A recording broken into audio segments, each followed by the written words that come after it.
15장 부활론. 성서의 예언을 문자 그대로 받아들인다면 예수님이 재림하실 때에는 이미 흙 속에 파묻혀 사라져버린 모든 성도들의 육신이 다시 원상 그대로의 모습으로 살아나올 것으로 보아야 한다. 데살로니가전서 4장 16절, 마태복음 27장 52절. 이것은 하나님이 주신 말씀이기 때문에 우리의 신앙적인 처지에서는 그대로 받아들이지 않을 수 없었다. 그러나 이것은 현대인의 이성으로는 도저히 납득할 수 없는 사실이기 때문에 결국 우리들의 신앙생활에 커다란 혼란을 가져오게 된다. 그러므로 이 문제의 진정한 내용을 해명하는 것은 지극히 중요한 일이 아닐 수 없는 것이다. 제1절 부활. 부활이라는 것은 다시 산다는 뜻이다. 그리고 다시 살아야 하는 것은 죽었기 때문이므로 우리가 부활의 의의를 알기 위하여는 먼저 죽음과 삶에 대한 성서적인 개념을 분명히 알아야 하는 것이다. 죽음과 삶에 대한 성서적 개념. 누가복음 9장 60절의 기록을 보면 부친을 장사하기 위하여 자기 집에 가려고 하는 제자에게 예수님은 죽은 자는 죽은 자들로 하여금 장사하게 하라고 말씀하셨다. 우리는 이 예수님의 말씀 가운데서 죽음과 삶에 각각 서로 뜻을 달리하는 두 가지의 개념이 있는 것을 알 수 있다. 첫째는 장사를 치루어야 할 그 제자의 부친과 같이 육신의 목숨이 끊어지는 죽음에 대한 생사의 개념이다. 이런 죽음에 대한 삶은 그 육신이 생리적인 기능을 유지하고 있는 상태를 의미한다. 둘째는 그 죽은 부친을 장사하기 위하여 모여서 활동하고 있는 사람들을 지적하여 말하는 죽음에 대한 생사의 개념이다. 그러면 어찌하여 예수님은 현재 그 육신이 움직이고 있는 사람들을 지적하여 죽은 자라고 말씀하셨던가? 그것은 그들이 예수님을 배반함으로써 하나님의 사랑을 떠나버린 자리, 즉 사탄의 주관권 내에 머물러 있었기 때문이었다. 그러므로 이 죽음은 육신의 목숨이 끊어지는 죽음을 말한 것이 아니라 하나님의 사랑의 품을 떠나서 사탄 주관권 내에 떨어진 것을 의미하는 죽음을 말하는 것이다. 따라서 이러한 죽음에 대한 삶의 뜻은 하나님의 사랑의 주관권 내에서 그의 뜻대로 활동하고 있는 상태를 말하는 것이다. 그러므로 아무리 그 육신이 활동을 하고 있다 하더라도 그것이 하나님의 주관권을 벗어나서 사탄의 주관권 내에 머물러 있으면 그는 창조 본연의 가치 기준으로 보아 죽은 자가 아닐 수 없는 것이다. 이것은 요한계시록 3장 1절에 기록된 바 비신앙적인 세례교회의 신도들에게 내가 살았다 하는 이름은 가졌으나 죽은 자로다라고 한 말씀을 보아도 잘 알 수 있다. 그 반면에 이미 육신의 목숨이 끊어진 인간이라 할지라도 그의 영인체가 영계의 천상천국에서 하나님의 사랑의 주관권 내에 있다면 그는 어디까지나 살아있는 사람인 것이다. 예수님께서 나를 믿는 자는 죽어도 살겠고 요한복음 11장 25절라고 하신 것은 예수님을 믿고서 하나님의 주관권 내에서 사는 사람은 목숨이 끊어지고 그 육신이 흙으로 돌아간다 하더라도 그 영인체는 여전히 하나님의 주관권 내에 있는 것이기 때문에 그는 살아있는 사람이라는 말씀이다. 예수님은 또 계속하여 무릇 살아서 나를 믿는 자는 영원히 죽지 아니하리니 이것을 내가 믿느냐고 말씀하셨다. 이 말씀은 예수님을 믿는 자는 지상에서 영원히 죽지 않고 산다는 뜻이 아니라 육신을 쓰고 예수님을 믿는 사람은 현재 살아있는 것은 말할 것도 없고 후일 그가 죽어 육신을 벗어버리고 지상을 떠난다 할지라도 그의 영인체는 영원히 하나님의 사랑의 품속에서 여전히 삶을 계속할 것이기 때문에 영원히 죽지 않는다는 뜻으로 하신 말씀이다. 따라서 위에 성구에 보인 예수님의 말씀은 인간에 있어 육신의 목숨이 끊어지는 것을 의미하는 그 죽음은 우리의 영원한 생명에는 아무런 영향도 가져오지 않는다는 뜻으로 하신 말씀인 것이다. 또 무릇 자기 목숨을 보존하고자 하는 자는 잃을 것이요 잃는 자는 살리리라고 하신 누가복음 17장 33절의 말씀도 육신을 보존하기 위하여 하나님의 뜻을 배반하는 사람은 비록 그 육신이 활동하고 있어도 그는 죽은 자요. 또 이와 반대로 하나님의 뜻을 위하여 육신을 희생하는 사람이고 보면 서로 그 육신은 흙 속에 묻혀 썩어버린다 할지라도 그 영인체는 하나님의 사랑 가운데 영존하게 될 것이기 때문에 그는 곧 살아있는 사람이라는 뜻이다. 타락으로 인한 죽음. 우리는 위에서 서로 뜻을 달리하는 두 가지의 죽음이 있다는 것을 알았다. 그러면 그중 어느 것이 인간 시조의 타락으로 인하여 초래된 죽음일 것인가? 하나님은 원래 인간이 타락되지 않았어도 노쇠하면 그 육신은 흙으로 돌아가도록 창조하셨던 것이다. 그러므로 아담이 930세에 죽어 그의 육신이 흙으로 돌아갔지만 이것은 어디까지나 타락 때문에 온 죽음은 아니었다. 왜냐하면 창조 원리에 의하면 육신은 영인체의 옷이라고도 할 수 있는 부분이어서 옷이 더러워지면 벗는 것 같이 육신도 노쇠하면 벗어버리고 그 영인체만이 무형세계에 가서 영원히 살게 되어 있기 때문이다. 물질로 된 생물체로서 영원성을 가지고 있는 것은 하나도 없다. 그러므로 인간도 이 창조 원칙을 벗어날 수는 없으므로 인간의 육신이라고 해서 영존할 수는 없는 것이다. 만일 인간이 지상에서 육신을 쓴 채로 영존한다면 영인체에 갈 곳인 무형세계는 당초부터 창조할 필요도 없었을 것이다. 원래 무형세계는 타락한 인간의 영인체가 가서 살게 하기 위하여 인간이 타락한 이후에 창조된 것이 아니라 이미 인간이 창조되기 전에 창조 목적을 완성한 인간들이 지상에서 생활하다가 육신을 벗은 후에 그 영인체가 가서 영원히 살 수 있는 곳으로서 창조되어 있었다는 것을 알아야 한다. 타락인간이 육적인 생명에 강한 미련을 가지게 된 것은 인간이 원래 육신을 벗은 후에는 보다 아름답고 영원한 무형세계에 가서 영원히 살도록 창조되었다는 사실을 타락으로 인하여 알 수 없게 되었기 때문이다.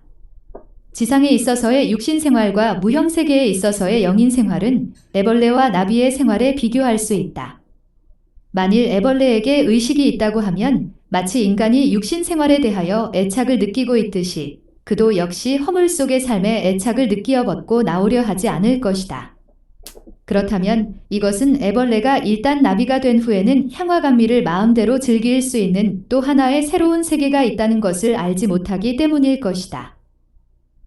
지상인과 영인과의 관계는 바로 이 애벌레와 나비와의 관계와 흡사한 것이다. 만일 인간이 타락되지 않았다면 지상인들은 같은 지상인들 사이에서와 마찬가지로 영인들과도 자유로이 만날 수 있을 것이기 때문에 육신을 벗는 것이 결코 영원한 이별이 아니라는 것을 잘 알 수 있을 것이다. 뿐만 아니라 인간이 지상에서 완성되어 생활하다가 노쇠한 후에 육신을 벗고 가게 되는 그 영인의 세계가 얼마나 아름답고 행복한 곳인가 하는 것을 분명히 알게 된다면 오히려 육신을 벗고 가게 되는 그 영인의 세계가 얼마나 아름답고 행복한 곳인가 하는 것을 분명히 알게 된다면 오히려 육신을 벗고 그 세계로 갈 수 있는 날을 그리워하며 고대하게 될 것이다. 위에서 논술한 두 가지의 죽음 중에서 육신의 목숨이 끊어지는 것을 의미하는 죽음이 타락으로 인한 죽음이 아니라는 것을 알게 된다면 사탄 주관군 내에 떨어지는 것을 의미하는 죽음이 곧 타락으로 인한 죽음이라는 결론이 나오는 것이다. 우리는 이 문제를 성서를 중심하고 좀 더 상세히 검토해 보기로 하자. 타락으로 인한 죽음은 곧 인간 시조가 선악과를 따먹음으로써 초래된 바로 그 죽음을 말한다. 그러면 그 죽음은 어떠한 죽음이었을 것인가?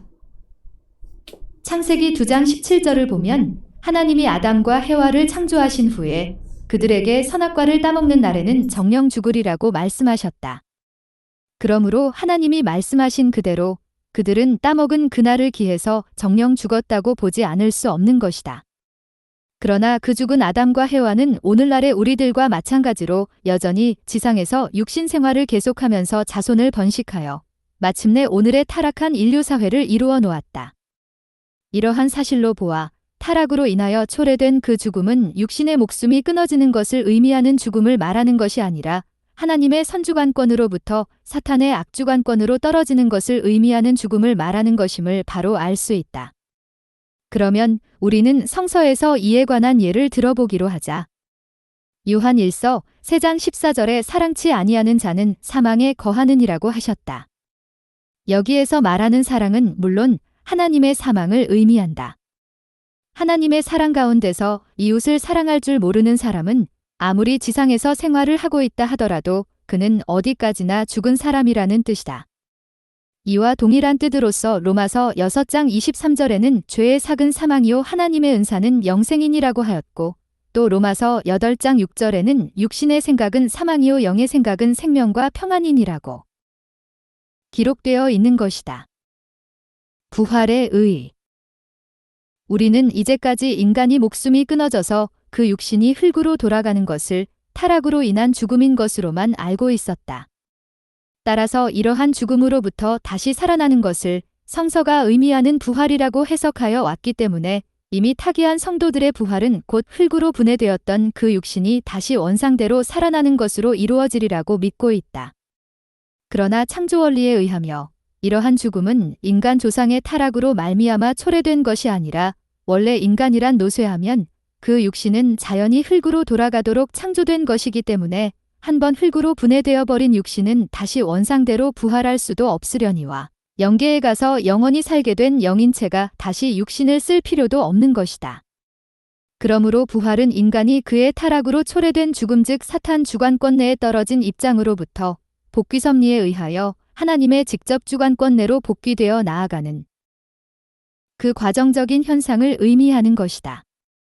따라서 죄를 회개하고 어제의 나보다 오늘의 내가 좀 더 선하게 되었다면 우리는 그만큼 부활한 것이 된다. 성서에서 부활에 관한 예를 들어보면 요한복음 5장 24절에 내 말을 듣고 또 나 보내신 이를 믿는 자는 영생을 얻었고 심판에 이르지 아니하나니 사망에서 생명으로 옮겼느니라고 한 기록이 있다. 이것은 예수님을 믿음으로 말미암아 사탄의 품속을 떠나 하나님의 사랑의 품 안으로 돌아가는 것이 곧 부활이라는 것을 의미한 말씀인 것이다. 한편 또 고린도전서 15장 22절에는 아담 안에서 모든 사람이 죽은 것 같이 그리스도 안에서 모든 사람이 삶을 얻으리라고 기록되어 있는데 이것은 아담으로 말미암아 사탄의 혈통을 이어받게 된 것이 사망이요. 여기에서부터 그리스도를 말미암아 하늘의 혈통으로 돌아가는 것이 부활이라는 것을 의미한 말씀인 것이다. 부활은 인간에게 어떠한 변화를 일으키는가? 선악과를 따먹는 날에는 정령 죽으리라고 하신 창세기 2장 17절 하나님의 말씀대로 선악과를 따먹고 타락된 아담과 해와는 죽은 것이 사실이었다. 그러나 그들에게는 외형적인 아무런 변이도 일어나지 않았다. 변한 것이 있었다면 불안과 공포로 인하여 순간적으로 그들의 안색이 변했을 정도였을 것이다. 그러므로 타락된 인간이 선악과를 따먹기 이전의 인간으로 부활된다 하더라도 그의 외형상에는 아무런 변화도 생기지 않을 것이다. 성신으로 중생한 사람은 중생하기 이전에 비하여 분명히 부활한 사람임에 틀림이 없다. 이제 그와 강도를 비교해 본다면 하나는 하늘편의 사람으로서 중생한 정도만큼 부활한 처지에 있고 또 하나는 지옥에 가야 할 사람으로서 죽은 처지에 있지만 그들의 외형에는 아무런 차이도 없는 것이다. 이미 위에서 예증한 바와 같이 예수님의 말씀을 따라 하나님을 믿는 자는 사망으로부터 생명에로 옮겨져서 부활된 것이 사실이다. 그러나 그가 예수를 믿기 전 사망한 상태에 있을 때나 예수를 믿고 생명에로 옮겨짐으로써 부활한 뒤나 그의 육체상에는 아무런 변화도 생기지는 않는 것이다. 예수님은 창조 목적을 완성한 인간으로 오셨던 것이 사실이다. 그러나 외형으로 본 예수님은 타락인간에 비하여 아무런 차이도 없었다.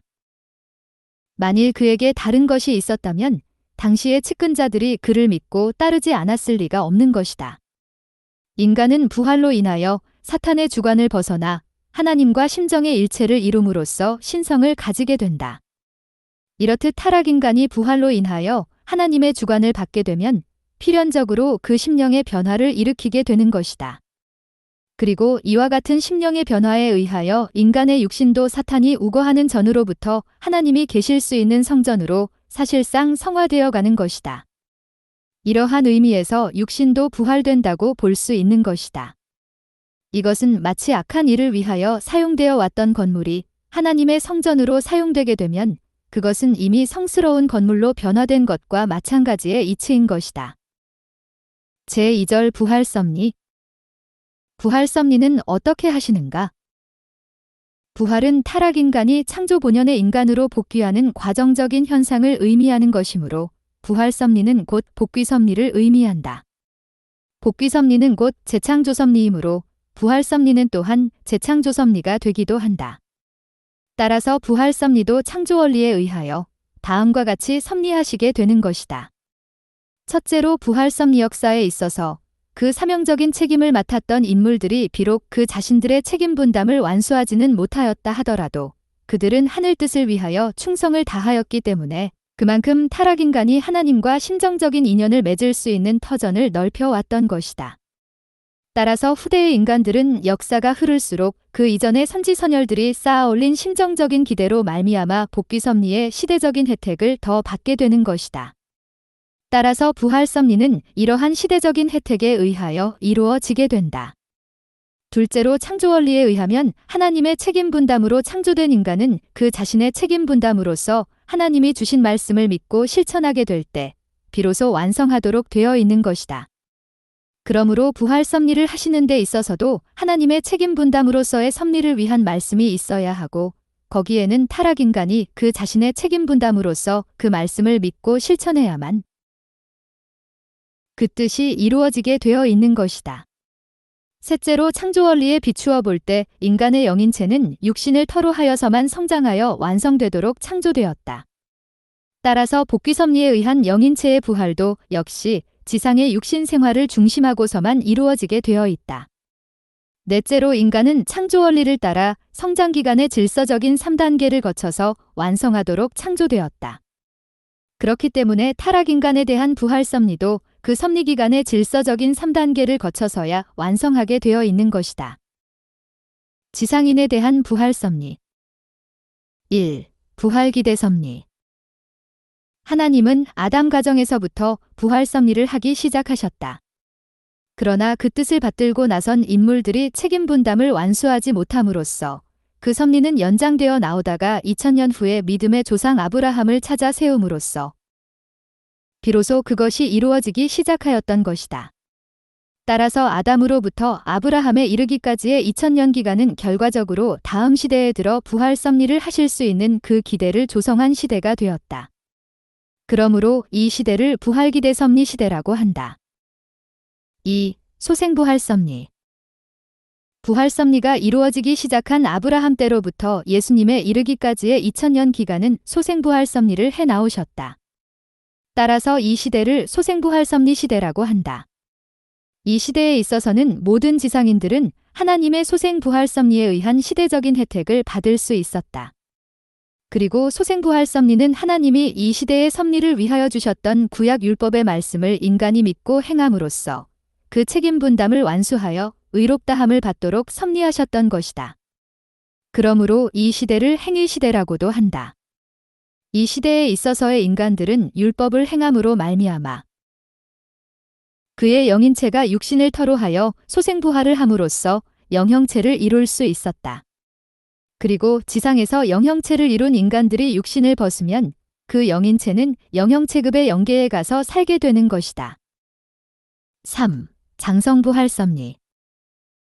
예수님이 십자가에 돌아가심으로 말미암아 부활 섭리는 그 완성을 보지 못하고 재림기까지 연장되었다. 그리하여 이와 같이 연장된 2000년 기간은 영적 구원에 의하여 장성부활 섭리를 해온 시대이므로 이 시대를 장성부활 섭리 시대라고 한다. 이 시대에 있어서의 모든 지상인들은 하나님의 장성부활 섭리에 의한 시대적인 혜택을 받는 것이다. 그리고 장성부활 섭리는 하나님이 이 시대의 섭리를 위하여 주셨던 신약의 말씀을 인간이 믿음으로써 그 책임 분담을 완수하여 의롭다함을 받도록 섭리하시는 것이다. 그러므로 이 시대를 신의 시대라고도 한다. 이 시대에 있어서의 인간들은 복음을 믿음으로 말미암아 그의 영인체가 육신을 터로 하여서 장성부활을 함으로써 생명체를 이루는 것이다. 이와 같이 지상에서 생명체급의 영인체를 이룬 인간들은 육신을 벗은 후에 생명체급 영계인 낙원으로 가서 살게 되는 것이다. 4. 완성 부활 섭리. 재림하시는 예수님에 의하여 영육 아울러 부활하여서 부활 섭리를 완성하는 시대를 완성 부활 섭리 시대라고 한다. 이 세대에 있어서의 모든 지상인들은 완성 부활 섭리에 의한 시대적인 혜택을 받을 수 있는 것이다. 재림주님은 구약과 신약의 말씀을 이루시기 위한 새 말씀을 가지고 오시는 분이시다. 그러므로 완성부활 섭리는 신리 구약을 이루시기 위하여 주시는 새 말씀, 이 말씀은 성약이라고 하는 것이 좋을 것이다. 을 인간들이 믿고 또 주님을 직접 모심으로써 그 책임 분담을 완수하여 의롭다함을 받도록 섭리하시는 것이다. 그러므로 이 시대를 시의 시대라고도 한다. 이 시대에 있어서의 인간들은 재림주님을 믿고 모심으로 말미암아 영육 아울러 완전히 부활되어 그의 영인체는 생명체를 이루게 된다. 이와 같이 지상에서 생명체를 완성한 인간들이 생활하는 곳을 지상천국이라 한다. 그리고 지상천국에서 생활하던 완성한 인간들이 육신을 벗으면 생명체의 영인으로서 생명체급의 영계인 천상천국으로 가서 살게 되는 것이다. 5. 천국과 낙원. 이제까지의 기독교 신도들은 원리를 몰랐기 때문에 낙원과 천국을 혼동해왔다. 예수님이 메시아로서 지상에 강림하셨던 목적이 완성되었더라면 그때에 이미 지상천국은 이루어졌을 것이었다. 그리고 이 지상천국에서 생활하던 완성한 인간들이 육신을 벗고 생명체를 완성한 영인체로서 영계에 갔다면 천상천국도 그때에 이루어졌을 것이었다. 그러나 예수님이 십자가에 돌아가심으로 말미암아 지상천국이 이루어지지 않았기 때문에 지상의 생명체를 완성한 인간은 나타나 보지도 못하고 말았다. 따라서 오늘날까지 생명체의 영인들이 생활하도록 창조된 천상천국에 들어간 영인은 하나도 없다. 그렇기 때문에 천상천국은 아직도 그대로 비어 있는 것이다. 이것은 곧 그 주민이 되어야 할 인간들을 중심 삼고 보면 아직 천상천국이 완성되지 않았다는 이야기도 된다.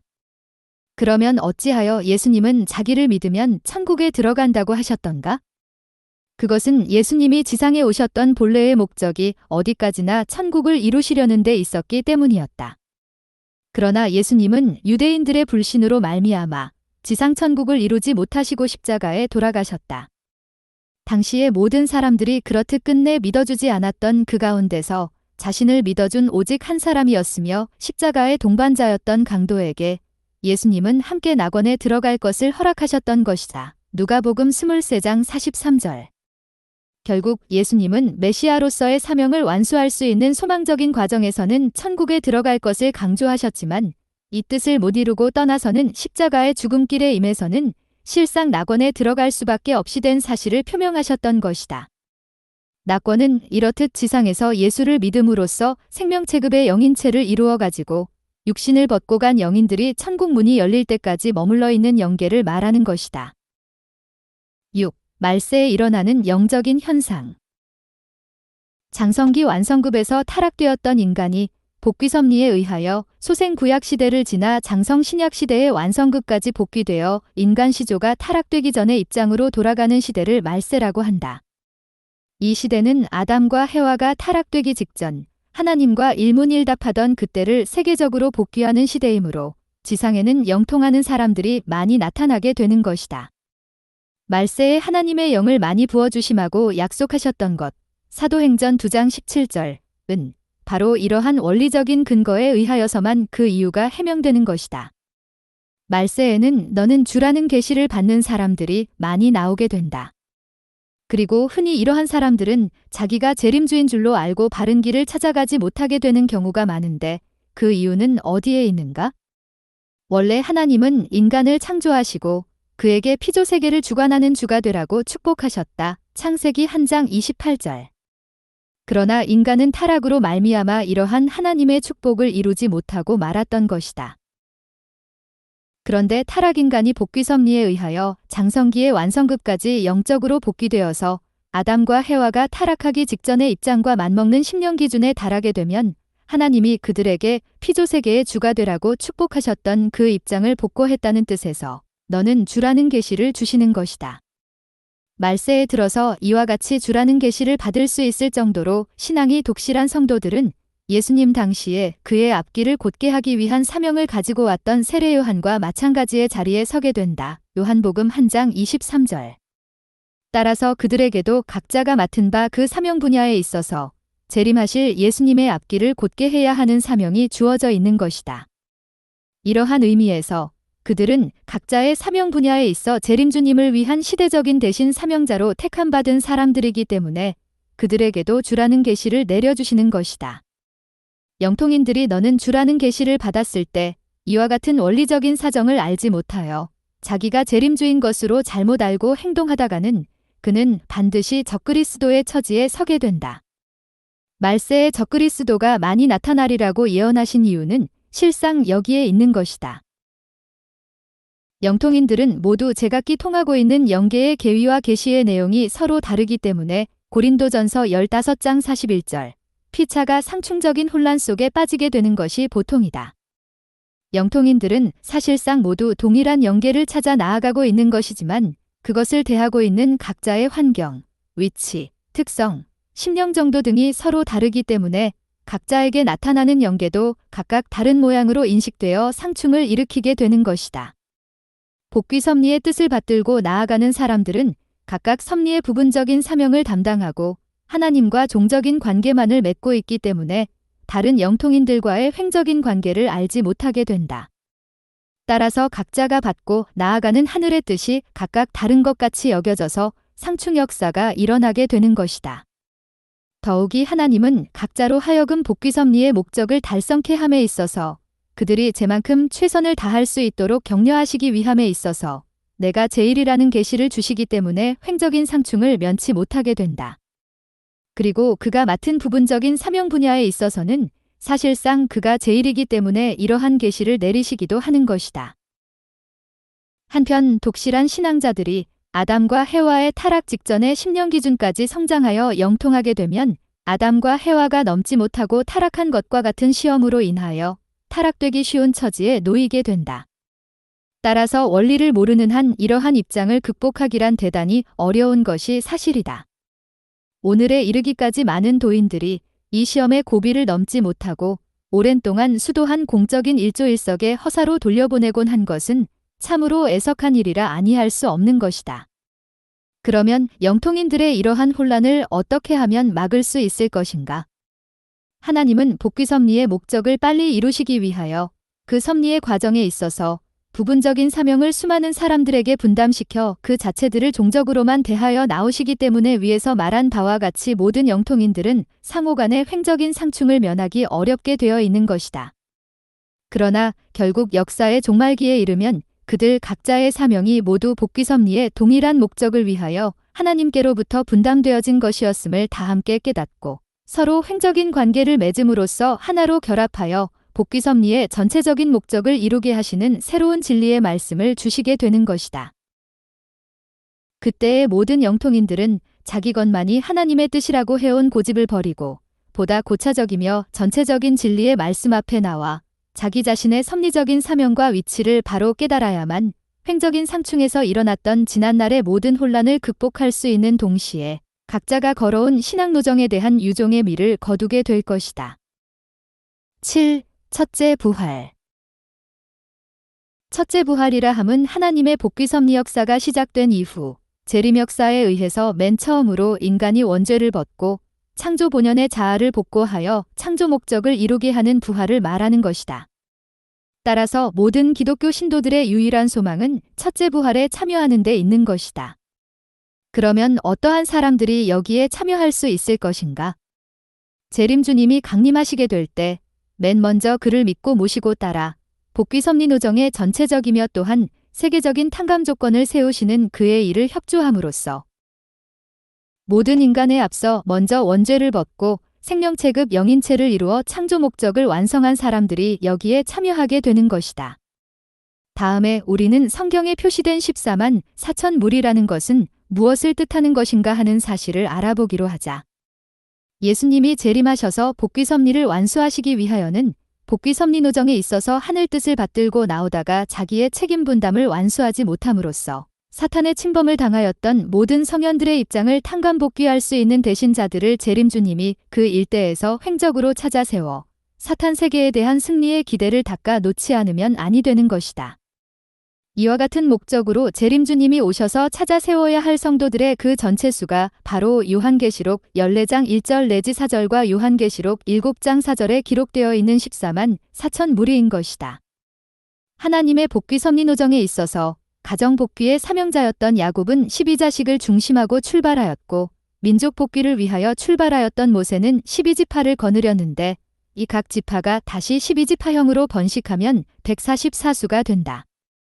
세계 복귀의 사명자로 오셨던 예수님은 영유가 올러 이 144의 수를 탕감 복귀하시기 위하여 12제자를 세우셨으나 십자가에 돌아가게 되어 영적으로만 이것을 탕감 복귀하여 나오셨다.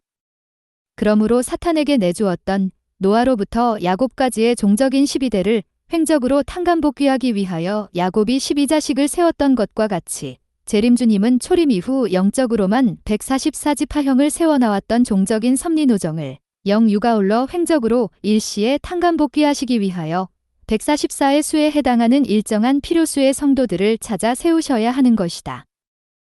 영인에 대한 부활 섭리 1. 영인들이 재림부활하는 이유와 그 방법. 창조 원리에 의하면 인간의 영인체는 하나님으로부터 받아들이는 생소와 육신으로부터 공급되어지는 생력요소의 수수작용에 의하여서만 성장하도록 창조되었다. 그렇기 때문에 영인체는 육신을 떠나서는 성장할 수 없으며 또한 부활할 수도 없는 것이다. 따라서 이미 지상의 육신 생활에서 완성하지 못하고 타계해버린 영인들이 부활하기 위하여는 지상에 재림하여서 자기들이 지상에 육신 생활에서 이루지 못하였던 그 사명 부분을 육신 생활을 하고 있는 지상의 성도들을 협조하여 그것을 이루게 함으로써 지상인들의 육신을 통하여 대신 이루어 맞추어야 하는 것이다. 유다서 1장 14절의 끝날에 주님과 함께 수만 성도가 임하리라고 말씀하신 이유는 여기에 있는 것이다. 그러면 영인들은 어떤 방법으로써 지상인으로 하여금 뜻을 이루도록 협조하는가? 지상의 성도들이 기도 및 기타 영적인 활동을 하는 가운데 영인들의 상대가 되면 그 영인들은 재림하여서 그 지상인들의 영인체와 상대 기준을 조성하여 역사하게 된다. 그리하여 그 영인들은 지상인들로 하여금 불을 받게 하고 병을 고치게 하는 등 여러 가지의 능력을 행하게 한다. 그뿐 아니라 입신 상태에 들어가서 영계의 사실을 보고 듣게도 하고 혹은 계시와 묵시에 의하여 예언을 하도록 하며 그 심령에 감명을 주는 등 여러 면에 걸쳐 성신의 대신 역사를 함으로써 지상인으로 하여금 뜻을 이루어 나아가도록 협조하는 것이다. 2. 기독교를 믿고 간 영인들의 재림부활 1. 장성 재림부활 지상에서 율법을 지킴으로써 하나님을 열심히 섬기고 간 구약시대의 영형체급 영인들은 메시아 강림 후에 전부 지상에 재림하여서 지상 성도들로 하여금 뜻을 이루어 생명체급의 영인체를 완성할 수 있도록 협조하였다. 이렇듯 재림 협조한 그 영인들도 그들의 협조를 받은 지상의 성도들과 동일한 혜택을 받아 함께 생명체를 이루어 가지고 낙원에 들어가게 되었던 것이다. 우리는 이것을 장성재림부활이라고 한다. 이에 관한 신뢰를 성경 가운데서 들어보기로 하자. 마태복음 17장 3절에 엘리야가 영인체로서 예수님과 그의 제자들 앞에 나타난 데 대한 기록이 있는 것을 보면 엘리야는 그대로 영계에 있는 것이 확실하다. 그런데 마태복음 17장 12절을 보면 예수님은 지상에서 생활하고 있는 세례 요한을 가리켜 엘리야라고 하신 것이다. 예수님이 이렇게 말씀하신 이유는 엘리야가 세례 요한에게 재림하여 그로 하여금 자기가 지상에서 다하지 못하였던 사명까지 대신 이루도록 협조함으로써 재림부활의 목적을 달성코자 하였으므로 사명으로 보면 세례 요한의 육신은 곧 엘리야의 육신의 대신도 되었었기 때문이다. 한편 마태복음 27장 52절을 보면 예수님이 십자가에 돌아가실 때 무덤에서 자고 있던 성도들이 많이 일어났다고 기록되어 있다. 이것은 흙 속에서 이미 썩어 없어져 버린 그들의 육신이 다시 원상대로 육신을 쓰고 일어났다는 것을 말한 것이 아니다. 그것은 어디까지나 영형체급의 영인체로서 영계에 머물러 있었던 구약시대의 영인들이 예수님의 십자가 대속의 혜택권 내에 있는 지상 성도들에게 생명체를 이룰 수 있도록 협조함으로써 그들의 힘을 입어 자기들도 함께 생명체를 이루기 위하여 영적으로 재림한 것을 보고 기록한 것에 불과하다. 만일 성경의 문자대로 구약시대의 영인들이 무덤에서 육신을 쓰고 다시 일어났다고 하면 그들은 반드시 예수님이 메시아라는 사실을 증거하였을 것이니 무덤에서 일어난 성도들이 증거하는 예수님을 메시아로 믿지 않을 유대인이 어디 있었을 것인가. 그리고 이러한 성도들에 관한 사적은 반드시 성서에 남아있을 것이다. 그러나 그들이 무덤에서 일어났다는 사실밖에는 아무런 기록도 남아있지 않다. 이것으로 미루어 보아도 무덤에서 일어났다고 기록되어 있는 그 성도들은 영안이 열린 신도들만이 잠깐 동안 볼 수 있었던 영인들이었다는 것을 알 수 있다. 예수님의 십자가의 대속에 의하여서 갈 수 있는 낙원에 비교해 볼 때 구약시대의 영인들이 머물러 있던 곳은 보다 어둡고 괴로운 세계이기 때문에 이것을 무덤이라고 하였던 것이다. 2. 완성 재림부활 신약 시대의 지상에서 예수님을 믿고 낙원으로 간 생명체급의 영인들은 메시아가 재강림하신 후 전부 지상에 재림하게 된다. 그리하여 그 영인들은 지상의 성도들로 하여금 재림하신 예수님을 믿고 모시어 생명체급의 영인체를 완성할 수 있도록 협조함으로써 그들도 동일한 혜택을 받아서 생명체를 이루게 되는 것이다. 그리하여 이 지상의 성도들이 육신을 벗고 천국으로 들어가게 될 때에 그 영인들도 그들과 함께 천국으로 들어가게 되는 것이다. 이러한 부활 섭리를 완성재림 부활 섭리라고 한다. 이와 같은 섭리를 두고 볼 때의 영인들이 지상인들을 협조하는 것은 말할 것도 없고 결과적으로 보아 지상인들도 영인들의 부활 역사를 협조한다는 사실을 우리는 또한 알 수 있게 되는 것이다. 히브리서 11장 39절 이하의 이 사람들, 구약시대 성현들, 이 다 믿음으로 말미암아 증거를 받았으나 약속, 천국 들어가는 허락을 받지 못하였으니 하나님이 우리, 지상인을 위하여 더 좋은 것, 천국을 예비하셨은즉 우리, 지상인가 아니면 저희, 영인들로 온전함, 지상인을 이루지 못하게 하려 하심이니라고 기록된 말씀은 결국 위에서 설명한 사실을 실증하는 것이라 하겠다. 즉, 이 구절은 영계에 있는 모든 영인들은 지상인의 협조를 받지 않고서는 완성할 수 없다는 원리를 증거한 것이다. 마태복음 18장 18절에 기록된 바 무엇이든지 너희 지상성도 가 땅에서 매면 하늘에서도 매일 것이요 무엇이든지 땅에서 풀면 하늘에서도 풀리리라고 하신 말씀도 결국 지상 성도들이 풀어주지 않으면 영인들에게 맺혀진 것이 풀리지 않는다는 것을 밝히신 것이었다. 이와 같이 영인들은 지상의 성도들에게 재림하여서 그를 협조함으로써만 부활하도록 되어 있기 때문에 마태복음 16장 19절에서 보는 바와 같이 천국문이 열쇠를 지상 성도들의 대표로 베드로에게 주시어 그로 하여금 천국문을 지상에서 열도록 하셨던 것이었다. 3. 낙원 이외의 영인들의 재림부활. 먼저 기독교 이외의 타종교를 믿고 간 영인들은 어떻게 하여서 재림부활하는가를 살펴보기로 하자. 인간들끼리 어떠한 목적을 공동으로 이루려면 반드시 서로 상대 기준이 조성되어야 하는 것과 같이 지상 인간과 영인들도 공동으로 복귀 섭리의 한 목적을 이루기 위하여는 서로 상대 기준을 조성하지 않으면 아니 된다. 그러므로 부활을 위하여 재림하는 영인들은 자기들이 지상에 생존하였을 때에 신봉하였던 것과 같은 종교를 믿고 있는 지상인 중에서 그 대상이 될 수 있는 신도를 택하여 가지고 그에게 재림한다. 그리하여 복귀 섭리의 목적을 이루어 나갈 수 있도록 그들을 협조함으로써 마침내 그들과 동일한 혜택을 받게 되는 것이다. 둘째로는 지상에서 종교 생활을 하지 않았으나 양심적으로 살다 간 선영인들은 어떻게 재림부활하는가를 알아보기로 하자. 원죄를 벗지 못한 타락인간 중에는 절대적인 선인은 있을 수 없는 것이다. 그렇기 때문에 여기에서 선령이라고 하는 것은 악성보다 선성을 조금이라도 더 많이 가지고 있는 영인들을 말하는 것이다. 이러한 선영인들은 지상의 선인들에게 재림하여서 그들로 하여금 하나님의 복귀 섭리의 목적을 이룰 수 있도록 협조함으로써 마침내 그들과 동일한 혜택을 받게 된다. 셋째로는 악영인들은 어떻게 재림부활하는가를 알아보자. 마태복음 25장 41절에 마귀와 그 사자라고 한 말이 있다. 이 사자는 바로 마귀의 사주를 받아 움직이는 악영인체를 말하는 것이다. 세칭 유령이라고 하는 정체불명의 영물은 바로 이러한 악영인체들을 말한다. 그런데 이러한 악령들도 역시 재림하여 가지고 시대적인 혜택을 받게 되는 것이다. 그러나 악영인들의 역사가 모두 다 재림부활의 혜택을 받을 수 있는 결과를 가져오는 것은 아니다. 그 역사가 결과적으로 하나님이 벌로써 지상인의 죄를 청산하려 하셨던 것에 대한 탕감 조건으로 세워졌을 때 비로소 그 악영인들은 재림부활의 혜택을 받게 되는 것이다. 그러면 악령의 역사가 하늘을 대신하여 심판의 행사를 한 결과를 가져올 수 있는 것인가? 여기에 신뢰를 하나 들어보자.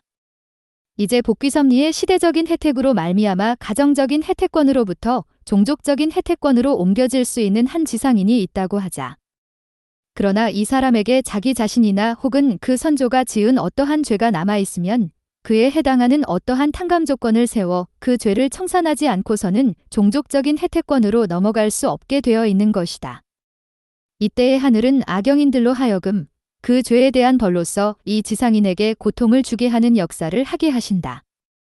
이런 경우 이 지상인이 그 악영인들이 주는 고통을 감수하고 잘 넘어가면 이것을 탕감 조건으로 하여 그는 가정적인 혜택권으로부터 종족적인 혜택권으로 들어가게 되는 것이다. 이때에 그에게 고통을 주었던 악영인도 그에게 해당하는 혜택을 받게 된다. 이렇게 하여서 복귀섭리는 시대적인 혜택에 의하여 가정적인 혜택권에서 종족적인 혜택권으로, 여기에서 더 나아가 민족적인 것으로, 나중에는 세계적인 것으로 점차 그 혜택의 범위를 넓혀 나아가는 것이다. 그리하여 새로운 시대적인 혜택권으로 넘어갈 때마다 그 섭리를 담당한 인물은 반드시 그 자신이나 혹은 그 선조들이 지은 죄에 대한 탕감 조건을 세워서 그것을 청산하지 않으면 아니 된다. 그리고 이렇게 악령들의 역사로서 지상인의 탕감 조건을 세우게 하는 경우, 거기에는 다음과 같은 두 가지의 방법이 있다.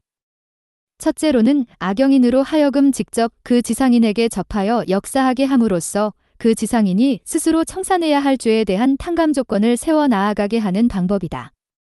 둘째로는 그 악영인이 어떤 지상인에게 직접 역사하려는 것과 동일한 정도의 범죄를 행하려는 다른 지상의 악인에게 그 악영인을 재림하게 하여서 그 악인으로 하여금 실체로서 그 지상인에게 악의 역사를 하게 함으로써 그 지상인이 스스로 청산해야 할 죄에 대한 탕감 조건을 세워 나아가게 하는 방법이다. 이러한 경우 그 지상인이 이 악령의 역사를 당연한 것으로서 기쁘게 받아들이게 되면 그는 자기나 혹은 그의 선조가 지은 죄에 대한 탕감 조건을 세우게 되므로 그 죄를 청산하고 새 시대의 혜택권 내로 넘어가게 되는 것이다. 이렇게 되면 악영인들의 역사는 하늘을 대신하여 지상인의 죄에 대한 심판의 행사를 한 결과가 되기 때문에 그 역사로 말미암아 이 악령인들도 그 지상인과 같은 혜택을 받아 새 시대의 혜택권으로 넘어가게 되는 것이다. 재림부활로 본 윤회설. 하나님의 복귀섭리는 그 전체적인 목적을 완성하기 위하여 각 개체를 부르시어 그 개체에 적합한 사명을 분담시켜 나오셨다. 그리고 인간은 이 사명을 계속적으로 그와 동일한 형의 개체애로 전승하면서 유구한 역사의 기간을 두고 그 분담된 사명 분야를 점차적으로 완수하여 내려왔던 것이다. 그런데 복귀섭리는 개인에서 출발하여 가정과 민족을 거쳐 세계를 넘어 천주까지 복고하여 나아가는 것이다. 그렇기 때문에 개체에 맡겨진 사명은 비록 부분적인 것이라 할지라도 그 형은 개인형에서 시작하여 가정과 민족과 세계의 각 형으로 그 범위를 넓혀 내려오는 것이다.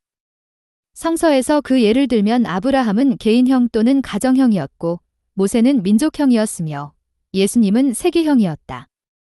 그런데 지상에서 자기의 사명을 다하지 못하고 간 영인들은 각각 자기들이 지상에서 맡았던 것과 같은 사명을 맡은 동형의 지상인에게 재림하여서 그 뜻이 이루어지도록 협조하는 것이다.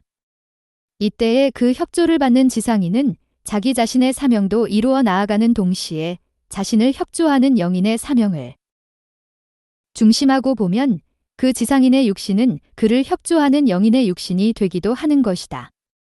이와 같이 되면 그 지상인은 그를 협조하고 있는 영인의 재림자가 되는 것이므로 그 지상인은 흔히 그를 협조하는 영인의 이름으로 대칭되곤 하는 것이다. 여기에서 그 지상인은 흔히 그 영인이 윤회환생한 실체인 것 같이 나타나게 되는 것이다. 성서에서 이에 관한 예를 들어보면 세례 요한은 엘리야의 협조를 받아서 그의 뜻을 세워 나아갔기 때문에 그는 엘리야가 지상에 있을 때에 다하지 못하였던 사명까지 다해 주어야만 했었다.